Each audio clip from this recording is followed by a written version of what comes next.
सिंधड़ी मां खे ख़बर ॾींदा हलूं फ़कीर दिलबहार नुकरत जे रिपोर्ट मुताबिक़ हज़रत मोहम्मद मुस्तफ़ा सल्लल्लाहु अलैहि वसल्लम जे ॾसियल रस्ते ते अमल करण सां छुटकारो नसीब थींदो।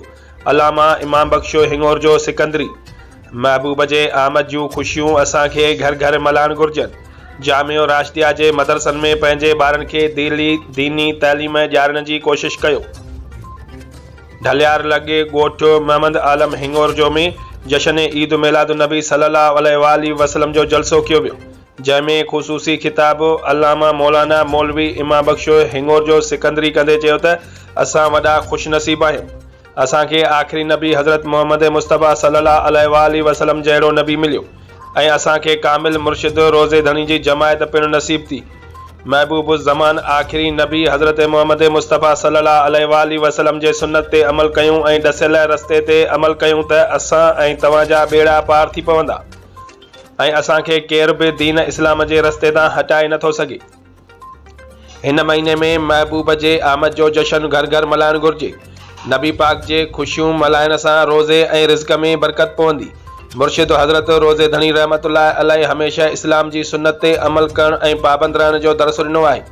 प्यारे हबीब जी आमद वारे महीने रबियल अवल में ख़ुशियूं मल्हाइण ऐं मीलाद करणु घुरिजे। अहले सुन्नत व जमायत जे मौलवी साहिबनि खे घुरिजे त महबूब जो शान हदीस ॿुधी उन ते अमल करणु घुरिजे। पंहिंजी औलाद खे दुनियावी तइलीम सां गॾु दीनी तइलीम लाज़मी ॾियणु घुरिजे। उन लाइ जामिया राशिदिया पीर जो ॻोठ जे मदरसनि में दाख़िला वठी ॾियो त सुठी तइलीम हासिल करे सघनि। उन मौक़े ते अलामा मौलाना मौलवी अहमद अली शर सिकंदरी पिणु ख़िताब कयो।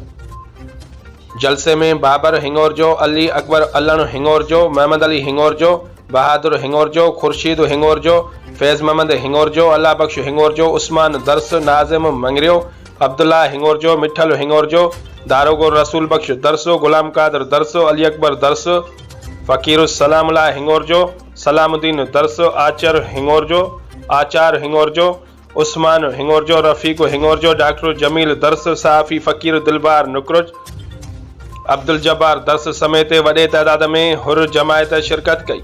जलसे में तमाम जमायत के आखिर में लंगर पिणु करायो वियो।